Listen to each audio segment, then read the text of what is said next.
rekan-rekan media yang hadir pada hari ini di Gedung Bulat Kejaksaan Agung Jampitsus Kejaksaan Agung Republik Indonesia.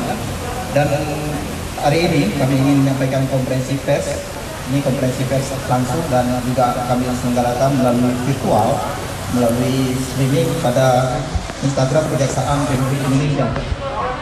Rekan-rekan media sekalian, hari ini kami ingin menyampaikan progres dari penanganan perkara tindak pidana korupsi pada pembelian gas bumi oleh BUMD Perusahaan Daerah Pertambangan dan Energi atau PT PDE Sumatera Selatan tahun 2010-2019. Rekan-rekan, saya ingin menyampaikan dulu kasus posisinya dari perkara tersebut.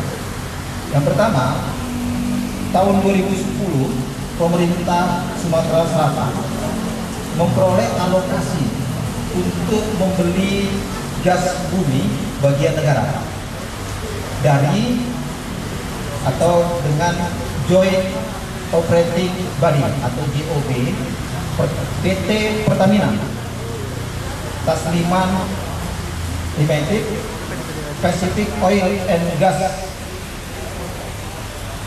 Jambi Merang atau biasanya disebut dengan JOB Jambi Merang, bukan di Jambi tapi di Sumatera Selatan, sebesar 15 mm SCFD atau biasanya disebut dengan miliar standar kubik feet per day,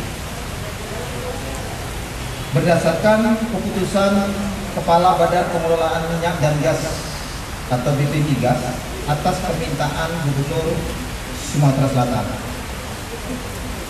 Berdasarkan keputusan Kepala Migas BP Migas tersebut, yang ditunjuk sebagai pembeli gas bumi bagian negara adalah BUMD Provinsi Sumatera Selatan atau Perusahaan Daerah Pertambangan dan Energi Provinsi Sumatera Selatan. Akan tetapi dengan dalih PD-PDE Sumsel tidak mempunyai pengalaman teknis dan dana, maka PD-PDE Sumsel bekerja sama dengan investor swasta yaitu PT DKLN membentuk perusahaan patungan yang komposisi kepemilikan sahamnya 15% untuk PD-PDE Sumsel dan 85% untuk PT DKLN. Akibat dari penyimpangan tersebut telah mengakibatkan kerugian negara yang memiliki yang pertama sebesar 30.452,75 sen US dollar yang berasal dari penerimaan penjualan gas dikurangi biaya operasional selama kurun waktu 2010 sampai dengan 2019 yang seharusnya diterima oleh PD-PDE Sumsel dan sebesar 63.750 US dollar dan 2.131.250.000 rupiah yang merupakan setoran modal yang tidak seharusnya dibayarkan oleh PD-PDE Sumatera Selatan. Perkara ini ingin kami sampaikan bahwa penyidikan umumnya pertama dilakukan dengan surat perintah penyidikan Kepala Kejaksaan Tinggi Sumatera Selatan tanggal 25 September 2019. Kemudian dilakukan surat perintah penyidikan oleh Direktur Penyidikan pada Jaksa Pemuda Tindak Pidana Khusus tanggal 10 Januari 2020. Junto penyidikannya diperpanjang dengan tanggal 20 Mei 2021. Kemudian berdasarkan surat perintah penyidikan Direktur Penyidikan pada Jaksa Pemuda Tindak Pidana Khusus nomor Print 27 tanggal 8 September 2021 atas penetapan tersangka atas nama tersangka AYH.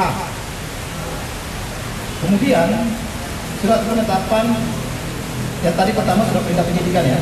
Kemudian kami ralat Kemudian surat perintah penetapan tersangka untuk CISS itu tanggal 8 September tadi hari ini. Kemudian penetapan tersangka untuk tersangka AYH itu juga hari ini tanggal 8 September 2021. Untuk lengkapnya nomor surat perintah nanti kami akan sampaikan pada saat siaran pers kami secara resmi.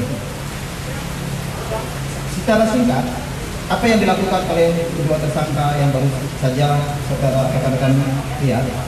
Untuk tersangka CISS ini selaku Direktur Utama PD PDE Sumsel sejak tahun 2008 dan yang bersangkutan juga merangkap sebagai Dirut PT PDE Gas tahun 2010. Tersangka CISS selaku Direktur Utama PDE Sumsel telah menandatangani perjanjian kerjasama antara PD PDE Sumsel dengan PT DKLN.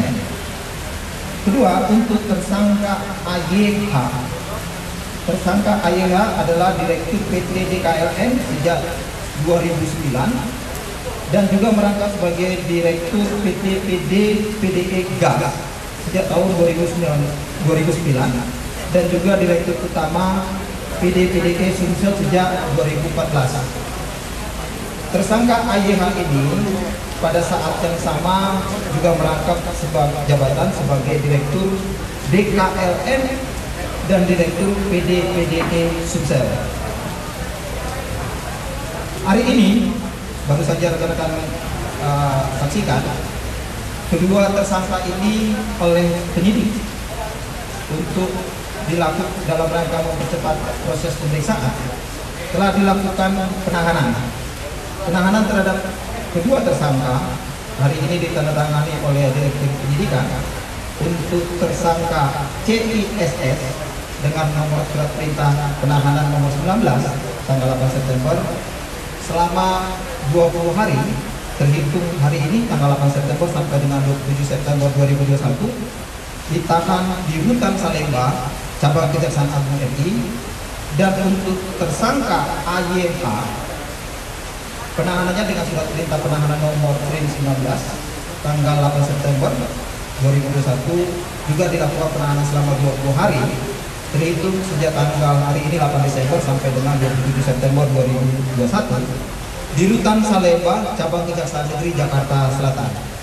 Rekan-rekan ketahui sekalian, untuk kedua tersangka ini untuk sementara disangkakan dengan pasal 2 ayat 1 junto pasal 18 Undang-Undang 31 tahun 1999 tentang pemberantasan tindak pidana korupsi sebagaimana diubah dan ditambah dengan Undang-Undang Nomor 20 tahun 2001 tentang perubahan atas Undang-Undang 31 tahun 1999 tentang pemberantasan tindak pidana korupsi junto pasal 55 ayat 1 ke 1 KUHP dan subsidiarnya pasal 3 junto pasal 18 Undang-Undang Nomor 31 tahun 1999 tentang pemberantasan tindak pidana korupsi sebagaimana telah diubah dan ditambah dengan Undang-Undang Nomor 20 tahun 2021 tentang perubahan Undang-Undang Nomor 31 tahun 1999 tentang pemberantasan tindak pidana korupsi junto pasal 55 ayat 1 dan 1 KUHP.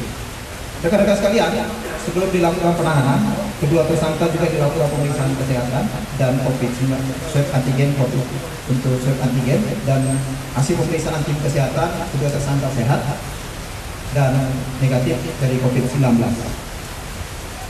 Rekan-rekan, yang terakhir kami ingin menyampaikan bahwa saat ini tim penyidik pada Direktur Penyidikan Jaksa Agung Muda Tindak Pidana Khusus masih terus mendalami untuk menemukan tersangka lainnya yang diduga ikut bersama-sama melakukan tindak pidana korupsi pembelian gas bumi oleh BUMD Perusahaan Daerah Pertambangan dan Energi atau PD PDE Sumatera Selatan tahun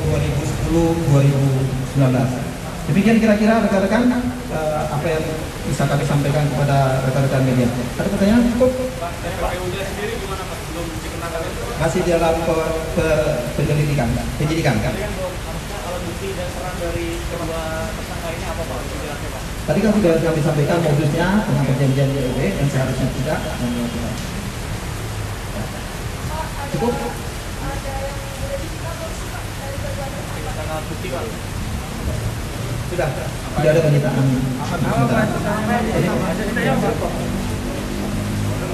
Masih berita dokumen-dokumen yang terkait dalam pelaksanaan ini. Dan selanjutnya nanti penyidik akan terus untuk mempercepat proses penyidikan, dan tadi kami sampaikan bahwa penyidik juga sudah mendalami keterlibatan tersangka lainnya dalam perkara ini. Demikian rekan-rekan sekalian, terima kasih. Kami tutup dengan wabillahi. Assalamualaikum warahmatullahi. Selamat malam. Om Santi Om, Namo Buddhaya. Salam kebajikan.